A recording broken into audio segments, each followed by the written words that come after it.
Bu yemeğin dadı var, qoxusu var. Bir dənə qalır danışmağı. O da danışsa, deyəcək ki, gəl horuna bunu istəyir. Bir Oğuz göyərtinin adi bir ət yeməyinin dadını tamamilə dəyişdirməyini görmək istəyirsənsə, bu videonu axıra kimi izlə. Lazım olan məhsullar: soğan, tərfon, qaymaq, can əti və kərə yağı. İlk növbədə can ətini düzgün formada, düzgün qaydada doğrayırıq.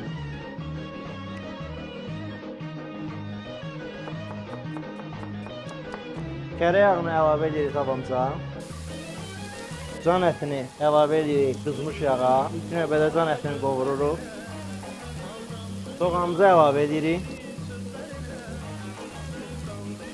Duz istiyor. Demək əti qovurduq soğanla, duzun istiyotunu, sarkıkın, hər şeyini vurduq. Mən bura biraz tərxun əlavə edirəm. Əsas məsələ tərxun. Biraz tərxunla qovururam. Sonra isə qaymaq əlavə edirəm. Sonda yenə biraz da tərxunu əlavə edirəm. Tərxunlu can əti hazırdır.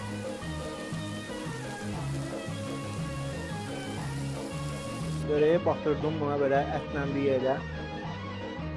Möhtəşəm. Can əti deyir ki, mən yumuşağam. Tərxun deyir ki, mən tərabətliyəm. Mən də deyirəm ki, hər ikiniz də möhtəşəm. Süperdir, gəl bunun dadına baxın.